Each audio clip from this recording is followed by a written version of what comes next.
Hey everyone, welcome back to the next Cinema Channel. Masih bersama gua di segmen film terbaik yang dibintangi oleh aktor Indonesia dan mancanegara yang bisa buat kalian terhibur dengan film-filmnya. Dan di segmen kali ini gua ada film terbaik yang dibintangi aktor muda dan berbakatnya Indonesia. Yaps, dia adalah Al-Ghazali. Siapa yang gak kenal dengan aktor yang satu ini? Untuk terjun di dunia perfilman, Al-Ghazali debut pertamanya pada tahun 2014 dan sukses menarik perhatian buat para penontonnya. Oke, sebelum masuk ke dalam list filmnya, pencet tombol merahnya dulu dan sekalian aktifin notifnya. Dan langsung aja kita masuk ke film terbaik yang dibintangi Al-Ghazali.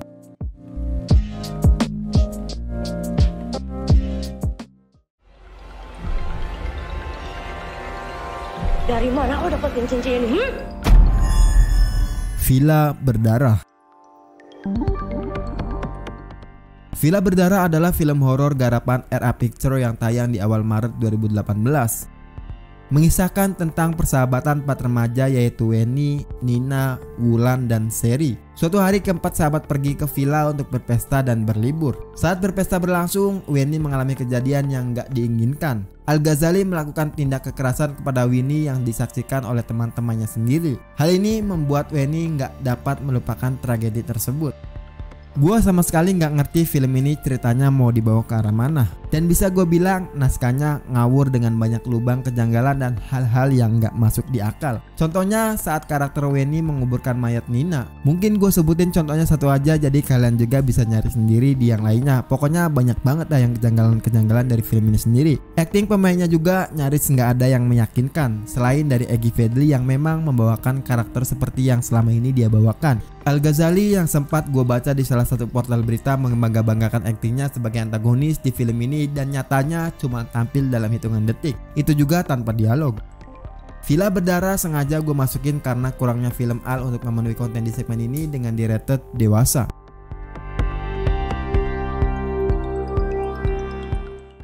Besok tanggal 13 kita pergi ke Pulau Arinon. Kita libas Jaka. Kabarnya 13 bulan lalu ada tragedi pembantaian satu keluarga Pak di sini. 13 The Haunted. 13 The Haunted merupakan film yang sangat menarik karena menampilkan aktor dan aktris yang sedang naik daun seperti Al-Ghazali, Steffi Zamora, bahkan Chef Juna. Menceritakan tentang Rama dan teman-temannya yang ingin membuat vlog yang dapat menyaingi video penelusuran tempat seram yang dibuat oleh The Jackal, akun vlog yang dikelola Clara dan Joy. Nah, kalau ngomongin kualitas acting dari para pemeran utamanya yang tampil cukup baik dalam film ini menurut gua yaitu Mikha Tambayong dan Ahmad Megantara yang memang sudah terbiasa mengolah peran. Setting dari film ini juga dieksekusi dengan cukup niat, terutama ketika menayangkan para pemeran kita yang berlibur di Pulau Ayunan. Premis dari film ini seolah mengajarkan kita untuk nggak menentang bahaya demi konten media sosial dan popularitas. Untuk penampilan Al-Ghazali di film ini juga cukup lumayan bagus ketimbang di film sebelumnya yaitu Villa Berdarah. Dia bisa memainkan di mana dia harus marah dan di mana dia harus santai, itu dimainkan dengan sangat pas. 13 The Haunted dengan genre horor petualangan ini di rating 5,6 di IMDb.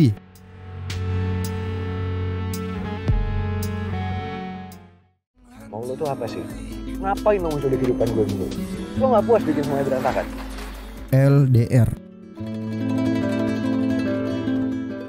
LDR adalah sebuah film yang memiliki potensi yang cukup untuk menjadi sebuah film drama romansa remaja yang mampu tampil menarik.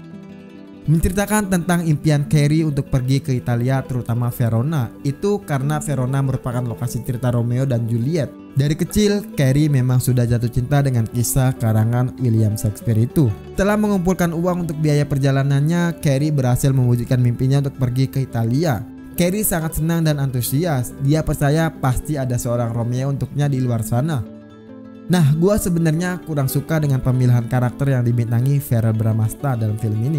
Aktingnya kurang semaksimal yang sering dimainkan di sinetron. Untuk penampilan Al-Ghazali sendiri sebenarnya masih sama seperti Verrell, agak kaku untuk film ini. Tapi untuk ukuran romance biasa dan gak terlalu berat, it's okay sih penampilan dari Al-Ghazali sendiri. LDR mungkin sengaja menggandeng dua aktor yang sedang naik daun pada saat itu, dan kalian pasti tahu sendiri kenapa alasannya.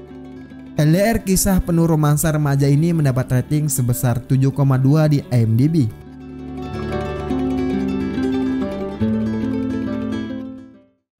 Aku gak kenal sama kamu. Kenapa kamu lari? Ya urusan aku kali, mau aku lari kayak ngapain kayak bukan urusan kamu.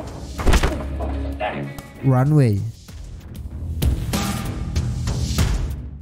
Runway adalah film action yang dibintangi Al-Ghazali dan dipasangkan dengan Tatjana Shapira dan Kimberly Ryder. Menceritakan tentang Tala yang tinggal bersama sang ibu dan pamannya Tony di Hong Kong. Ibunya mantan TKW, sakit keras dan butuh pengobatan. Mereka nggak bisa pulang karena paspor mereka bermasalah. Akhirnya Tala mau nggak mau mengikuti jejak paman Tony yang terbiasa judi dan mabuk menjadi seorang pencopet jalanan juga. Suatu ketika Tala mencopet dompet dan paspor milik Musa, putra tunggal dari Surya Chatmoko, pengusaha yang berniat melebarkan sayap bisnis keuangannya di Hong Kong. Nama Al-Ghazali dipercayai untuk menjadi pemeran utama di film ini. Anak muda yang pada saat itu menjelang usia 17 ini memang berwajah tampan dan pernah berlatih tinju. Tapi sayang belum ditempa seni peran hingga dalam banyak scene terlihat sorot matanya yang masih hampa. Mungkin aja kalau dia mau bersekolah akting, bukan nggak mungkin bakal menjadi idola baru dalam belantika perfilman lokal. Kalau Tatjana Shapira dan Kimberly Ryder sudah nggak diragukan lagi soal aktingnya. Runway menjadi film action pertama yang dibintangi Al-Ghazali ini di rating 6,7 di IMDb.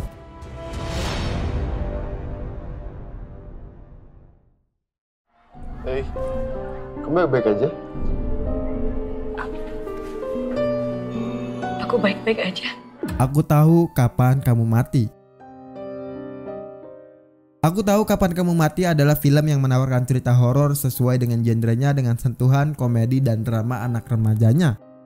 Menceritakan tentang seorang anak remaja SMA bernama Sienna mengalami mati suri setelah insiden kecelakaannya yang sempat merenggut nyawanya. Namun akhirnya dia bisa hidup lagi dan menjadi manusia yang mengalami dengan istilah mati suri atau hidup kembali.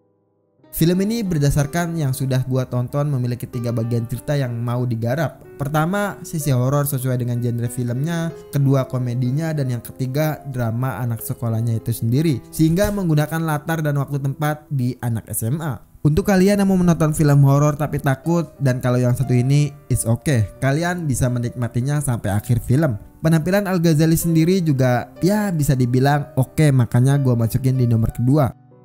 Aku Tahu Kapan Kamu Mati dengan menggandeng nama-nama besar ini di rating 4,7 di IMDb.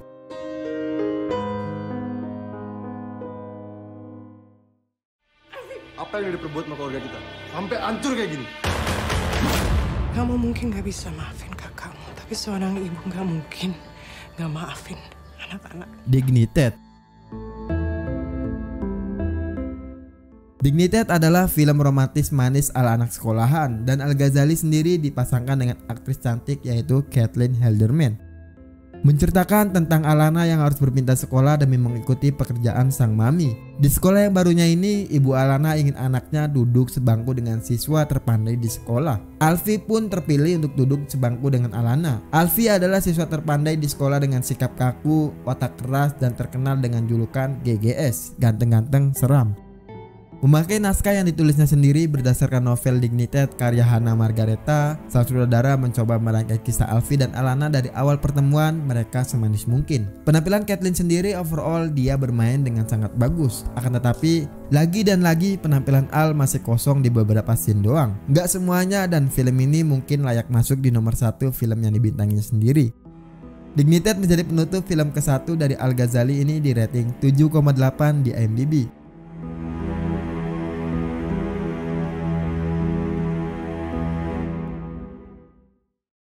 Oke, mungkin itu aja beberapa judul film terbaik yang dibintangi Al-Ghazali dari gua kali ini. Untuk kalian yang mau request rekomendasi film ke gua, kalian boleh tulis di kolom komentar. Dan yang terpenting, subscribe terus dan selalu support review film dari channel ini. Like video ini jika kalian suka dengan film yang gua rekomendasiin, dan dislike aja kalau menurut kalian list film dari gua kurang menarik. Lalu share video ini, gue Are, see you in the next film.